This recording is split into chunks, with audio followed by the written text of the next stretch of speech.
So you've mulled it over, you've thought about it, and you have decided that you are going to level up your gear to a shiny new Nikon camera. But given the frankly wild differences in prices, is it worth it to save up your pennies and get the frankly most camera, or is it smarter to maybe save your pennies for a more affordable one that maybe fits your current needs? First off, congrats on your decisiveness, but as you are probably already aware, this still might not narrow down your options that much. Between cameras like the Z9, the Z8, the Z6 III, and the Z7 II, Nikon has released quite a few cameras over the past 5-ish years, and they could all fit the bill depending on your needs, but they do vary quite a bit in price, features, and, well, design. But because we're all busy, but we still want to make informed decisions, we're going to do a bit of a speed dating round on all these cameras to let you know what they offer, how they differ, and which one might be best for you. Also, while the specific prices on these cameras can and will continue to vary depending on when you're watching this video, I'm going to go through them in approximately highest to lowest order of price as of late 2025.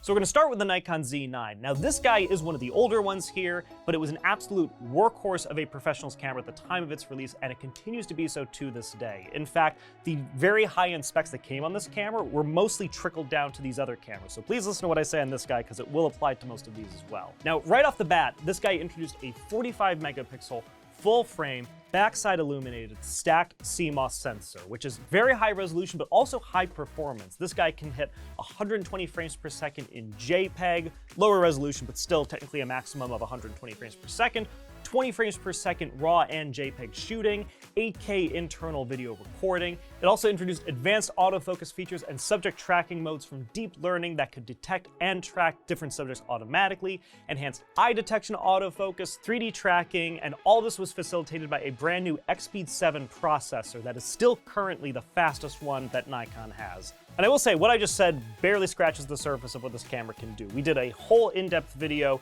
way back in the day highlighting all the features, so we will have a link for that in the notes below if you do want to get the more in-depth stuff. But also just on the note of the body itself, as you can clearly see, this guy's massive, and part of that is because of its integrated battery grip that it has. It has the biggest battery that Nikon currently has in their mirrorless camera lineup, enables extended photo and video shooting. But what's so cool about the Nikon Z9 is that it launched with a lot of these features that I've said, but it added quite a few over the years through very generous firmware updates from Nikon. So things like ProRes RAW internally. It didn't launch with this camera, but you can do it now. It added timecode syncing, it added pre-release capture, it added automatic capture, where you can set parameters and the camera will automatically either take pictures or start recording video when a specific thing happens in front of it, which is nuts, but they added all of this. So in summary, you probably know already if you're the sort of shooter who needs the Z9. It's for professionals who need the most out of their camera and will really maximize all of the high-end specs that this camera offers. Now, the Nikon Z8 came out in 2023, and I remember this camera fondly because it was one of the first major camera releases that I covered here at B&H. But I also remember this camera fondly because it was just a very good camera. In fact, it's shockingly similar to the Z9 in so many of its specs. It's actually easier to highlight the very small number of things that are different between the two, which I did in this video way back in the day. So yes, it's a smaller battery, it's not quite as weather sealed, you're not getting the Ethernet port, you're getting a CF Express and an SD card slot instead of 2 CF Express card slots, but really, other than that, same sensor, same photo and video specs. It basically got all of the same firmware updates that the Z9 did, so it's a very similar camera. In fact, when this guy came out, it essentially positioned the Z9 as a truly more niche product for the highest end professionals who really need those handful of specific differences, because otherwise, you're getting it all in the Z8 for a lot less money. Now, the Nikon Z6 III here is the most recent addition to the lineup, and it kind of continues this trend we've been talking about of very high-end photo and video specs in a very compact mirrorless camera body, with the main difference being that this guy is a 24 megapixel sensor as opposed to the 45 megapixel sensors in Z9 and the Z8. But otherwise, once again, matches a lot of the specs. Same up to 120 frames per second JPEGs, 20 frames per second RAW. You're getting 6K internal video instead of 8K, but once again, you can still do NRAW and ProRes RAW internally as well. It's the only camera, though, I also will say body-wise, that includes a fully rotating LCD screen. So if you're a content creator or you just like the tilty flippy nature, you get that in this camera body. And once again, really keeps a lot of the same high-end specs here. The only real trade-off for the also much more affordable price it has is a 24 megapixel sensor as opposed to a 45 megapixel sensor. Now, last up is the Z7 II, which is the oldest amongst these cameras, but it still has a lot to offer for the right photographer. Just like the Z9 and the Z8, you're getting a large 45 megapixel sensor that's capable of rendering gorgeous color depth and dynamic range. This sensor actually got a 100 DxO Mark sensor score at the time of its release. It was so good.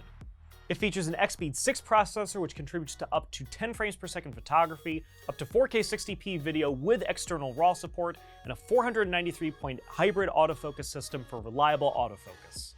Now, while the Z9 and the Z8 can match the Z7 II's resolution and then beat it in terms of raw performance, the key context here is that this is currently the most affordable of all four, and it's an excellent bang for the buck for portrait and landscape photographers who prioritize resolution and image quality more than sheer burst rates or giant, large video codecs.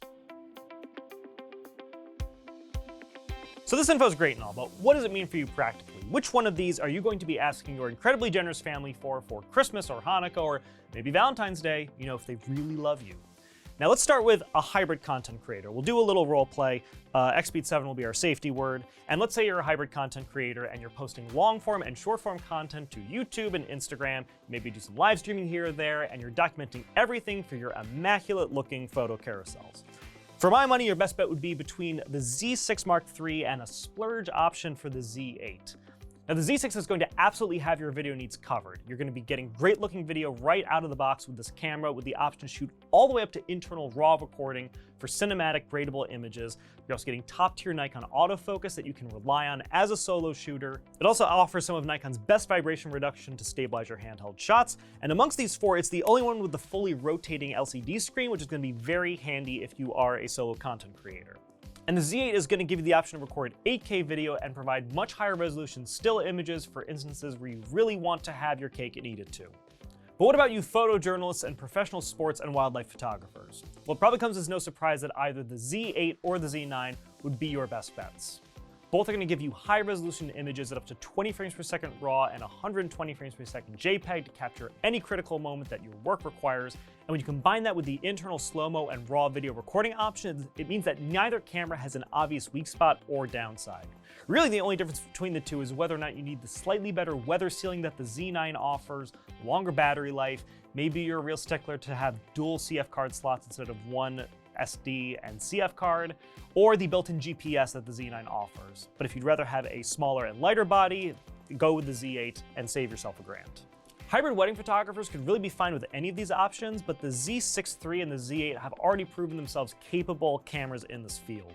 Easy handling, top tier burst rates so you don't miss that first kiss or bouquet throw, great image stabilization, and the fact that they both share Nikon's latest XSpeed7 processor and autofocus performance make them great options for weddings. Get the Z8 if you want those portraits in higher resolution, the Z6 III if you want to put that difference in cost towards all the other gear that you will almost definitely need to buy for your burgeoning wedding photography business. Finally, what about you dedicated portrait or landscape photographers, or even you more casual street and travel photographers? Honestly, the Z7 is still a very good option without being wildly overkill. Since it currently comes in at under $2,000, it's a great value camera that doesn't sacrifice image quality or high resolution.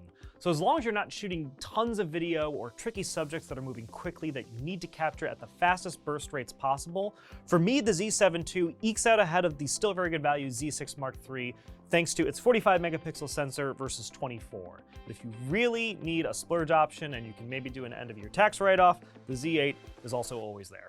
There's actually a shocking amount of overlap between these cameras in terms of features and a big discrepancy in terms of price, so unsurprisingly, the best camera for you is really going to boil down to which combo of features is the most important for your needs. I know it's an unoriginal answer, but once again, these cameras, you really can't go wrong with any of them. It's just which one offers the best bang for the buck for you, and I would love to know that. Please, I know this is the internet, so I know you have an opinion, so shout it out in the comments below. Which one of these guys will you be picking up as your next big camera investment? Let us know, because we do actually read the comments. And until next time, I'm Nick with B&H. Stay creative.